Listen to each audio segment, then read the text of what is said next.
Welcome to MH education.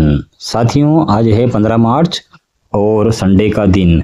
तो आज हम लेके आए हैं सप्ताह भर का रिवीजन और साथ ही में एमसीक्यूज डिटेल में और स्टैटिक जीके भी लेके आए हैं साथियों। सो बने रहे हमारे साथ में और चलो हम शुरू करते हैं आज की क्लास को। बिना किसी देरी के आज की क्लास शुरू की जाती है। साथियों, पहले प्रश्न हमारा, हर वर्ष पाई डे कब मनाया जाता है? पाई डे मतलब पाई दिवस। पाई की वैल्यू जानते हैं, पाई पर लिखते हैं ऐसे पाई। तो पाई आप जानते हो कि पाई की वैल्यू होती है 22/7 और अप्रोक्सीमेट वैल्यू होती है इसकी 3.14। तो अब बात करें 14 मार्च को जो है पाई दिवस मनाया जाता है। ये तो अप्रोक्सीमेट वैल्यू जो है ना, वो वाला दिन तो अपन मनाते हैं पाई दिवस के रूप में। ठीक है साथियों, 14 मार्च ऑप्शन बी सही है। अगर हम बात करें तो पाई की अप्रोक्सीमेट वैल्यू जो है वो तो ये होती है 3.4 होती है। तो पाई अप्रोक्सीमेट डे कब मनाते हैं? 22 जुलाई को मनाते हैं साथियों। ठीक है, ध्यान रखिएगा। तो हम चलो इसका विस्तार से अध्ययन कर लेते हैं। पाई जो है गणितीय स्थिरांक होता है जो वृत्त परिधीय व्यास का अनुपात होता है। पाई अप्रोक्सीमेशन डे की बात करें तो 22 जुलाई को मनाते हैं। 22 जुलाई मतलब 22/7, 22 यानी 22 तारीख और 7 जुलाई मतलब 7वां महीना, इस दिन मनाते हैं। अल्बर्ट आइंस्टीन का जन्म भी जो है वो 14 मार्च को हुआ था साथियों। तो ये भी आपको ध्यान में रखना है। चलिए आगे बढ़ते हैं। हमारा अगला प्रश्न है, फ्रीडम शील्ड सैन्य अभ्यास जो है वो किन दो देशों के बीच में जो है आयोजित किया जा रहा है? फ्रीडम शील्ड जो दिवस है कौन से दो देशों के बीच में आयोजित हो रहा है? तो हो रहा है हमारा अमेरिका और दक्षिण कोरिया। ठीक है साथियों, दो देशों के बीच में आयोजित हो रहा है। अब ये जो आयोजित हो रहा है दोनों के देशों के बीच में, तो इसका उद्देश्य क्या है? क्षेत्रीय सुरक्षा को मजबूत करना है, सैन्य समन्वय को बढ़ाना है और उत्तर कोरिया जो है उससे संभावित जो खतरे हो रहे हैं उन खतरों से जो है निजात पाना है। अगर हम बात करें साउथ कोरिया की, तो साउथ कोरिया की बात करें तो साउथ कोरिया की जो है राजधानी क्या है साथियों? ध्यान रखिएगा, सियोल है। और साउथ कोरिया की अगर मुद्रा की बात करें, वहाँ का जो मुद्रा चलती है वो साउथ कोरियन वॉन है। वहाँ के राष्ट्रपति कौन है? यून सुक जो है जियोल है। और अगर हम बात करें कुछ और एक्सरसाइज की बात करें, यानी और अभ्यासों की बात करें, तो मलाबार जो है, ठीक है, मलाबार की बात करें तो Malabar India, USA, Japan, Australia, ठीक है, इनमें जो हो रही है। ठीक है। अच्छा साथियों, अगर हम बात करें दूसरा अभ्यास बात करें अपन युद्ध अभ्यास की बात करें तो इंडिया और यूएसए के बीच में हो रहा है। गरुड़ा की बात करें तो गरुड़ जो अभियान है वो इंडिया और फ्रांस के बीच में है। वरुणा की बात करें तो इंडिया और फ्रांस के बीच में है। और फ्रीडम शील्ड जो है वो किसके बीच में है? साउथ कोरिया और यूएसए के बीच में। ठीक है साथियों, चलिए अगला प्रश्न जानते हैं।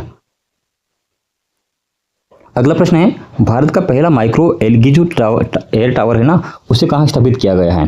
भारत का पहला माइक्रो एलगी टावर जो है उसकी स्थापना कहाँ की है? उसकी स्थापना की गई साथियों नई दिल्ली में। Option B is correct one. ठीक है ना साथियों। अच्छा, इसका उद्देश्य क्या है? हाईवे जो प्रदूषण है उसको कम करना। इसका मेन मकसद यही है कि जो हाईवे पर जो प्रदूषण होता है ज़्यादा, उसे कम करना। अगर हम बात करें तो यह एक तकनीकी माइक्रो एलगी का उपयोग अगर हम करें तो क्या करती है? CO2 को अवशोषित करती है। CO2 को क्या करती है? अवशोषण करती है, यानी CO2 को कम करती है। और साथ ही में क्या करती है ये कि ऑक्सीजन जो है पैदा करती है, यानी O2 को जो है उत्पादित करती है। यानी इससे क्या होता है, जब CO2 कम हो जाएगी, ऑक्सीजन बढ़ जाएगी, तो एयर क्या बनेगी? एयर प्योर बनेगी, एयर शुद्ध बनेगी, हवा ताजी बनेगी, शुद्ध बनेगी। ठीक है साथियों, तो इसका जो इस्तेमाल होता है वो बायोफ्यूल के लिए होता है, ऑक्सीजन प्रोडक्शन के लिए होता है और जो वेस्ट वाटर है उसके ट्रीटमेंट के लिए भी किया जाता है साथियों। और इससे क्या हो जाएगा? पोल्यूशन कंट्रोल हो जाएगा। ओके, चलिए बढ़ते हैं आगे। अगला क्वेश्चन है हमारा,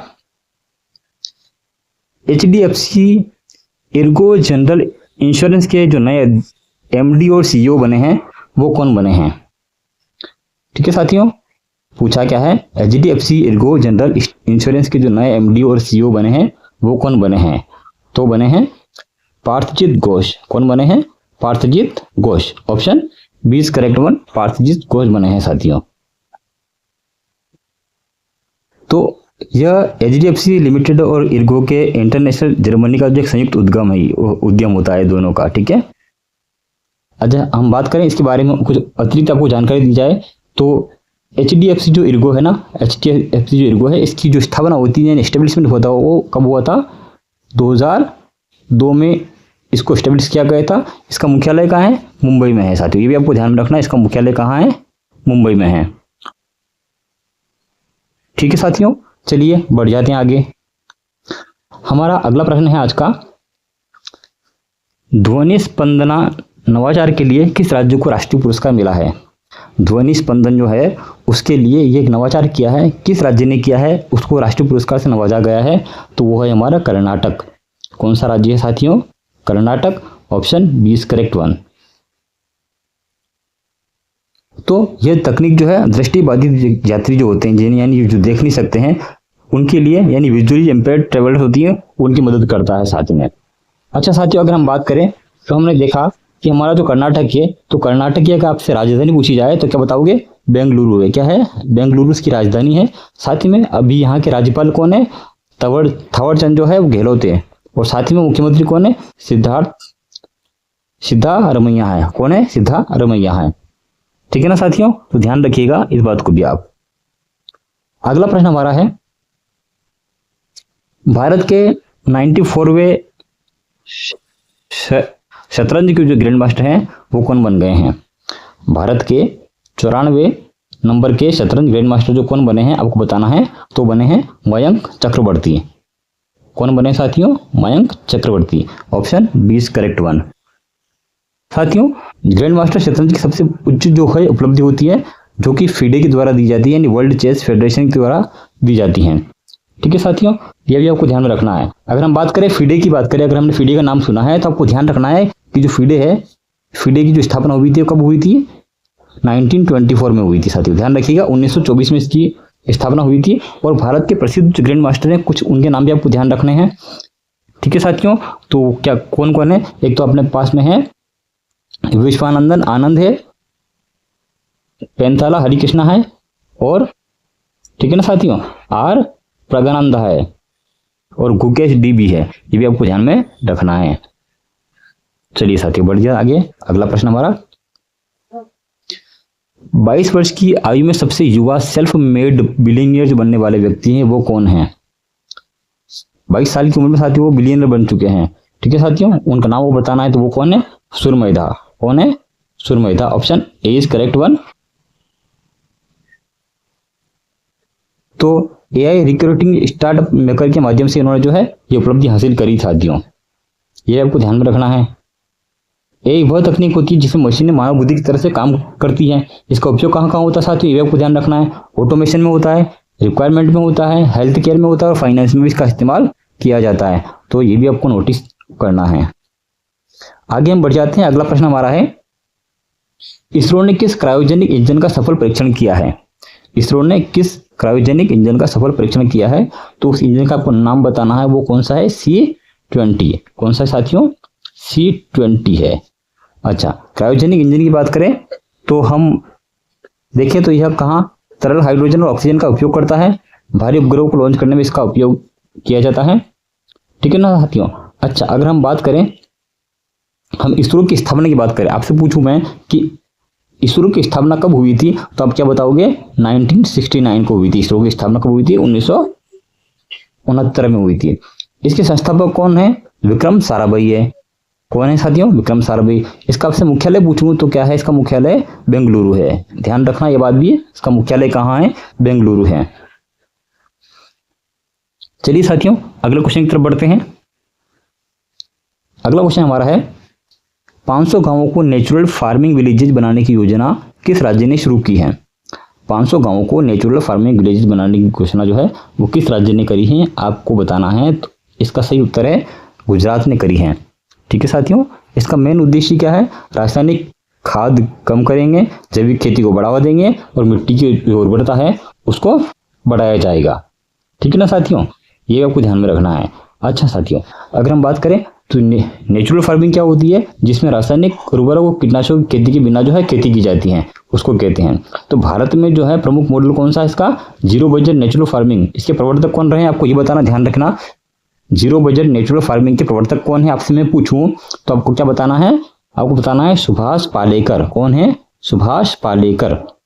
ठीक है साथियों, ध्यान रखिएगा, सुभाष पालेकर है नेचुरल फार्मिंग जीरो बजट वाली। ठीक है, चलिए साथियों बढ़ जाते हैं आगे। अगला प्रश्न है हमारा, PMFME इंक्यूबेशन सेंटर है वो किस राज्य में है? PMFME जो इंक्यूबेशन सेंटर है वो किस राज्य में है साथियों, आपको बताना है। तो इसका सही जवाब है असम में है, ऑप्शन ए सही है। अगर हम बात करें PMFME का जो फुल फॉर्म क्या अगर आपसे पूछें तो आपको बताना है prime minister formation of micro food processing enterprises. इसका मकसद क्या है, इसका उद्देश्य क्या है? तो ये क्या करता है, छोटे खाद्य उद्योगों की जो है वो सहायता करता है, साथ ही में तकनीकी प्रशिक्षण को बढ़ावा देता है, स्टार्टअप को बढ़ावा देता है। अगर आपसे मैं पूछूं कि PMFME की जो सुरक्षा जो स्कीम है, योजना है, उस योजना को कब लॉन्च किया गया था, तो आपको बताना है कि ये जो योजना है वो लॉन्च की गई थी 2020 में, 2020 में इसकी जो है लॉन्चिंग हुई थी। और मंत्रालय कहाँ है इसका? Ministry of food processing industries है। इसका लक्ष्य कितना है? 2 लाख माइक्रो जो फूड एंटरप्राइजेज है उनको समर्थन दिया जाए, ठीक है ना साथियों। तो ये बात आपको नोटिस करना है कि कितने फूड एंटरप्राइज को समर्थन देना है, तो 2 लाख लोगों को, ठीक है साथियों। चलिए बढ़ जाते हैं आगे। अगला हमारा प्रश्न है, कर्नाटक सरकार ने किस आयु से कम बच्चों के लिए जो है सोशल मीडिया पर प्रतिबंध लगाने की घोषणा कर दी है, ठीक है ना साथियों। तो आपको बताना है कि वो जो है एज लिमिट क्या है बच्चों की, वो एज लिमिट है 16 वर्ष, ठीक है साथियों। तो बच्चों में डिजिटल की लत है, साइबर बुलिंग है और जो मानसिक स्वास्थ्य समस्या जो आती है ना, उन समस्याओं को देखते हुए जो है ये निर्णय लिया गया है। अगर आपसे पूछे कि भारत में IT से संबंधित मुख्य कानून जो है वो कब लॉन्च किया गया है, तो IT एक्ट जो है वो 2000 लॉन्च किया गया है। तो भारत में सोशल मीडिया प्लेटफॉर्म को नियंत्रित करने वाले जो हैं नियम क्या है? इंफॉर्मेशन टेक्नोलॉजी रूल्स 2021 है, ठीक है साथियों, ये भी आपको ध्यान में रखना है। चलिए आगे बढ़ते हैं। अगला हमारा प्रश्न है, अगला प्रश्न हमारा है कि वर्ल्ड ओबेसिटी एटलस 2026 के अनुसार बच्चों में जो मोटापे के मामले में भारत का स्थान क्या है? भारत का जो स्थान है वो मोटापे के मामले में कौन से स्थान पर आता है? तो अगर हम बात करें वर्ल्ड ओबेसिटी एटलस 2026 की, तो उसके मुताबिक जो है हमारा इंडिया जो है वो 2nd नंबर पे आता है। तो आपको कमेंट सेक्शन में ये बताना है कि पहले नंबर पे कौन आता है, ठीक है। आपके लिए आज का प्रश्न है कि पहले नंबर पे कौन आता है, आपको बताना है कमेंट सेक्शन में, ठीक है ना साथियों। तो ये रिपोर्ट जो है वर्ल्ड ओबेसिटी की जो फेडरेशन द्वारा जो है जारी की जाती है। वर्ल्ड ओबेसिटी जो है फेडरेशन है, आपको बताना है अगर पूछे जाए कि इसका जो है मुख्यालय कहाँ है, हेड ऑफिस कहाँ है इसका, तो लंदन में है। कहाँ है? लंदन में है, आपको ध्यान रखना है, लंदन में इसका जो है मुख्यालय है। इसकी स्थापना कब हुई थी, आपसे पूछूं आपको कि वर्ल्ड ओबेसिटी जो फेडरेशन है उसकी स्थापना कब हुई थी, तो आपको ध्यान रखना ये बात भी कि 2015 में जो है इसको स्थापित किया गया था, ठीक है ना साथियों। चलिए बढ़ते हैं आगे। अगला हमारा क्वेश्चन है, जनगणना 2027 का शुभंकर क्या रहा? जनगणना 2027 का शुभंकर है, अभी जो जनगणना होने वाली साथियों 2027 में होगी, तो इसका शुभंकर जो आपको बताना है वो उसका शुभंकर है प्रगति और विकास। साथियों प्रगति एक लड़की का नाम है यानी कि महिला के लिए, और विकास किसका प्रतीक है? पुरुष का प्रतीक है। प्रगति महिला का प्रतीक है, विकास पुरुष का प्रतीक है, ठीक है, ये आपको ध्यान में रखना है। अगर हम सेंसस 2027 की बात करें तो के लिए सरकार ने 2 मैस्कॉट लॉन्च किए हैं। 2 मैस्कॉट लॉन्च किए, 2 कौन कौन से आपको बता दिया अभी मैं, प्रगति और विकास है। तो ये भारत की पहली डिजिटल जो है पेपरलेस जनगणना होने वाली है। क्या बात है साथियों। अच्छा, आप जनगणना से संबंधित प्रश्न आए हैं तो आपको जानकारी होना चाहिए कि भारत की पहली जनगणना हुई थी वो कब हुई थी। तो आपको ध्यान रखना है भारत की पहली जनगणना हुई थी 1872 में। कब हुई थी साथियों? 1872 में हुई थी। 1872 में तो हुई थी, लेकिन किसके काल में हुई थी? लॉर्ड मेयो के काल में हुई थी। किसके काल में? लॉर्ड मेयो काल में। अच्छा, भारत में अगर पूछा आपसे कि व्यवस्थित तरीके से गणना जो है कब हुई थी, तो वो 1881 से हुई थी व्यवस्थित तरीके से जनगणना, और ये किसका काल था? लॉर्ड रिपन का समय था, ठीक है साथियों।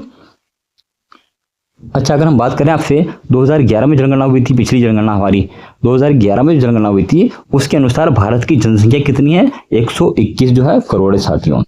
और अब आपसे पूछूं कि सबसे अधिक जनसंख्या वाला राज्य भारत में कौन सा है, तो आपको बताना है उत्तर प्रदेश। कौन सा है? यूपी। सबसे अधिक जनगणना जो की गई थी जनसंख्या की उत्तर प्रदेश में, और सबसे कम की बात करें तो सिक्किम यानी सिक्किम है, ठीक है, सिक्किम, ठीक है साथियों, ध्यान रखिएगा।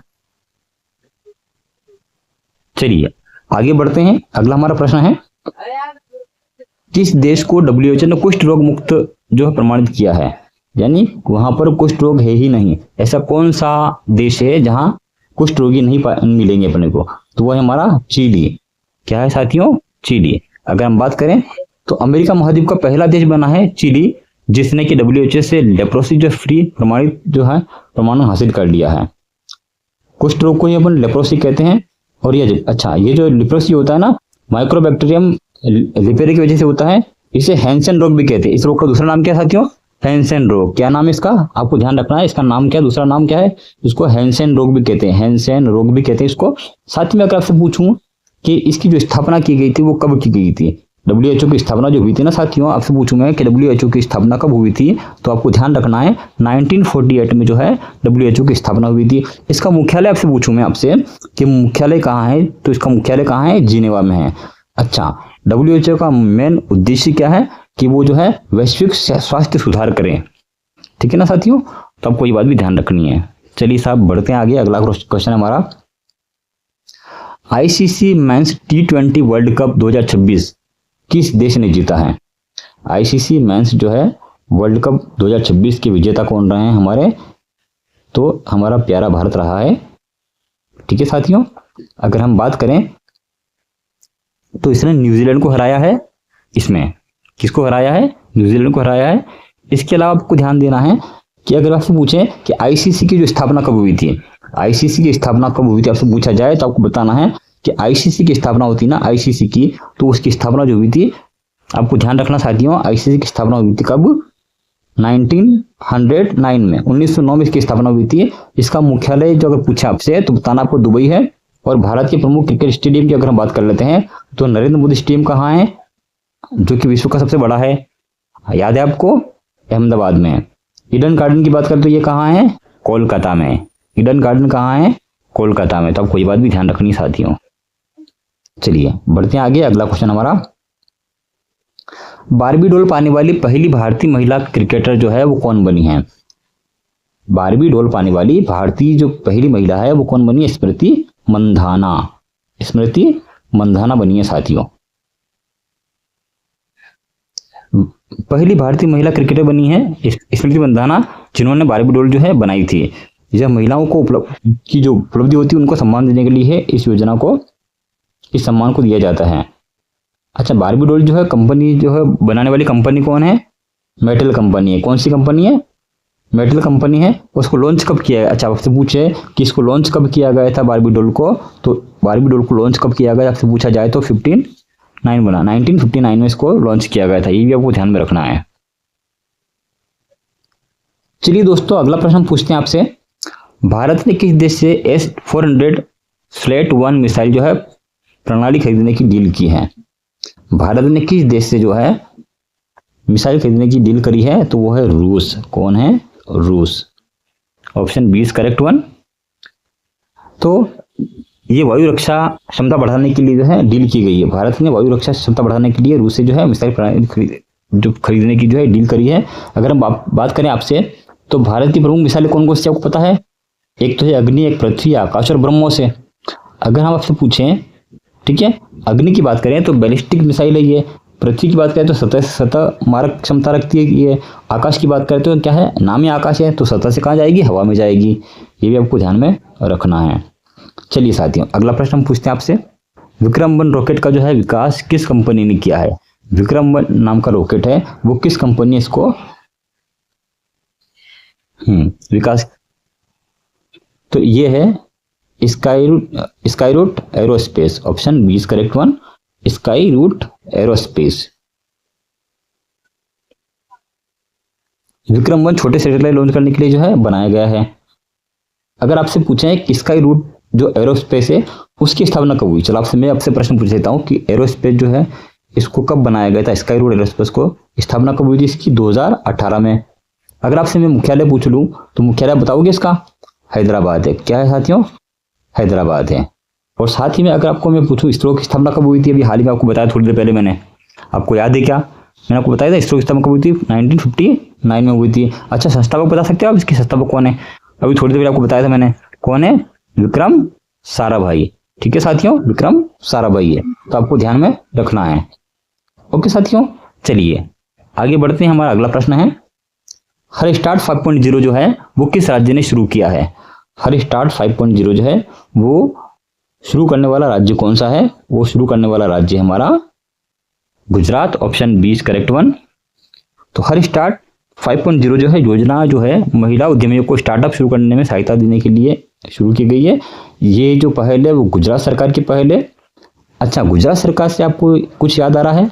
गुजरात की बात करें तो गुजरात की जो राजधानी आपको पता है? गुजरात की राजधानी क्या है? गांधीनगर है। अच्छा, गुजरात के मुख्यमंत्री आप बता सकते हो कौन है? भूपेंद्र पटेल है। अच्छा, ये बताओ कि गुजरात में जो है प्रसिद्ध उद्योग कौन कौन से, चलो बताओ। तो टेक्सटाइल उद्योग है और पेट्रोकेमिकल वहाँ के मुख्य उद्योग है ना साथियों? तो आपको ये सब स्टैटिक जीके भी आपको ध्यान में रखनी बातें। अगला हमारा प्रश्न है, MI हेल्थ ऐप किस राज्य सरकार ने लॉन्च किया है? MI हेल्थ ऐप जो है लॉन्च करने वाला कौन सा राज्य है? तो आपको पता होना चाहिए कि ये लॉन्च करने वाला राज्य है हमारा केरल। ठीक है, option A is correct one. Kerala राज्य ने जो है इसको लॉन्च किया है। अच्छा, आपको याद आ रहा है केरल की राजधानी क्या है? केरल की राजधानी आपको पता है? और केरल की राजधानी आपको होना चाहिए तिरुवनंतपुरम है। और इसकी एक विशेषता क्या आपको पता है?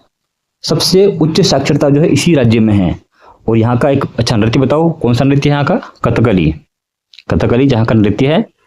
अच्छा, ये जो सार्वजनिक स्वास्थ्य सेवाओं को डिजिटल बनाने के लिए लॉन्च किया गया है, इसका मकसद ये था कि इसने सार्वजनिक स्वास्थ्य सेवाओं को डिजिटल बनाने के लिए इसको लॉन्च किया गया। चलिए आपसे अगला प्रश्न पूछता हूँ, मैं आपसे बताना आएगा 2026 का जो ICC mains T20 world cup किस देश ने जीता है? हालांकि साथी ये तो आप आंसर बता चुके इसका, हम अभी थोड़ी देर पहले बता दिया शायद मैंने आपको ये इसका आंसर। हाँ बिल्कुल, इंडिया ही हमारा। और इसमें आपको ध्यान रखना है कि इस जीत के बाद में BCCI ने जो है टीम को 131 करोड़ रुपए का जो पुरस्कार देने की घोषणा की है। अच्छा साथियों, अब आपसे कुछ और अधिक जानकारी पूछूंगा आपसे इसमें, क्योंकि उसमें आपको जानकारी में और ऐड करके बताऊं।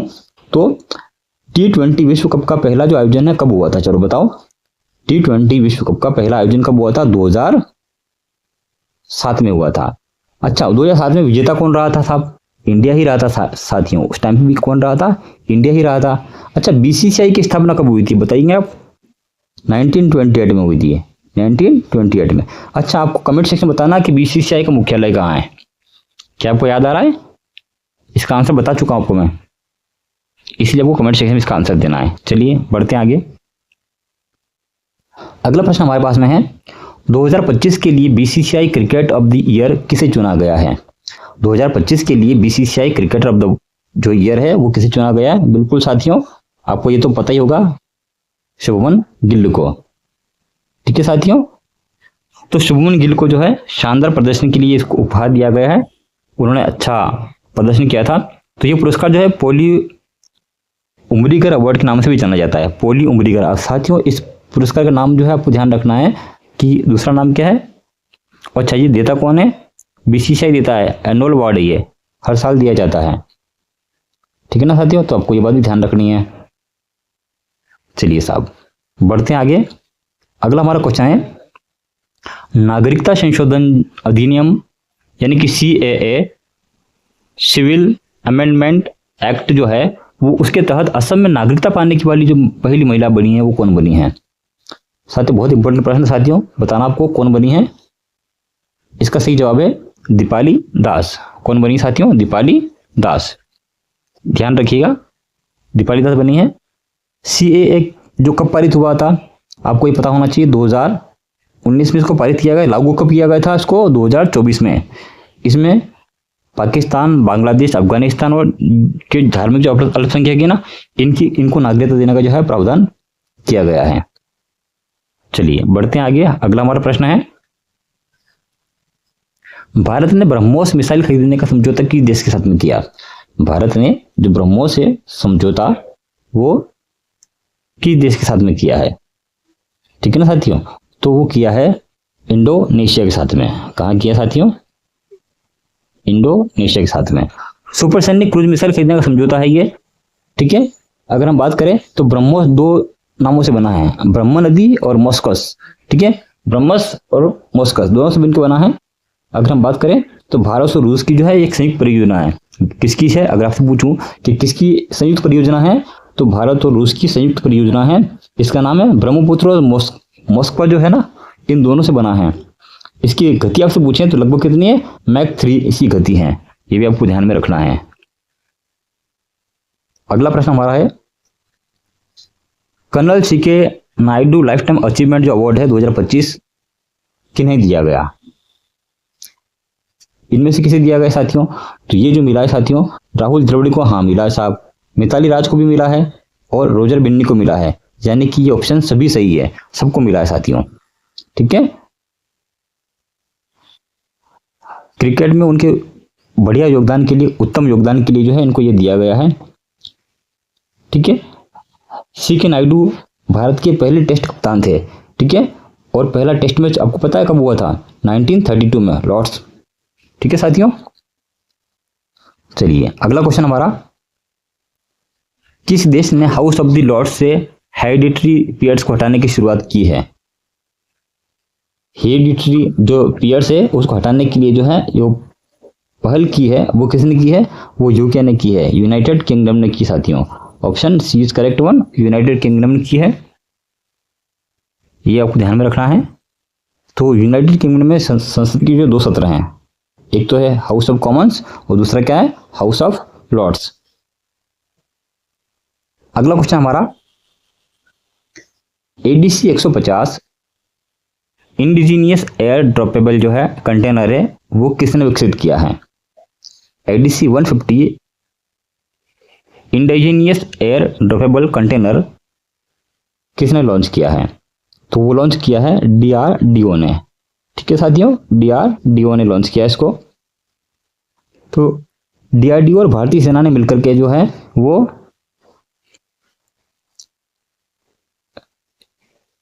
एडीसी 150 को जो लॉन्च किया है। इसकी स्थापना, जो डीआरडीओ की स्थापना बात करें तो 1958 में हुई थी। मुख्यालय कहाँ है? नई दिल्ली में है। ठीक है ना साथियों, ध्यान रखिएगा। अगला प्रश्न देखें तो हम इसका क्विक रीजन मारते हैं। अभी तक उन्होंने जो पढ़ा है तो अब इसको एकदम एट ए ग्लांस देख रहे थे फटाफट जल्दी से। साथियों, भारत ने T20 वर्ल्ड कप 2026 जीत लिया है। बीसीसीआई ने 131 करोड़ की घोषणा की थी। शुभमन गिल को बने हैं BCCI cricket of the year बने हैं। दीपाली दास को सीएए के तहत असम की पहली नागरिकता का जो है सम्मान मिला है। जल जीवन मिशन की जो है उसको बढ़ा कहाँ तक दिया है? 2028 तक बढ़ा दिया है। इंडोनेशिया से भारत से ब्रह्मोस का खरीदेगा। C K Naidu lifetime award किसको मिला है? द्रविड़ को मिला है, मिताली को मिला है, बिन्नी को मिला है। डीआरडीओ एक्ट 150 कंटेनर परीक्षण है। डीआरडीओ की स्थापना कब हुई थी पता है आपको साथियों? 1958 में, भी हाल ही में आपको बताया गया था। ठीक है साथियों, 1958 को हुई थी। ठीक है साथियों, thanks for watching the video. अगर आपको हमारा प्रयास अच्छा लगा है तो लाइक करें, शेयर करें और सब्सक्राइब करें। Thanks for watching the video. मिलते हैं कल अगले वक्त।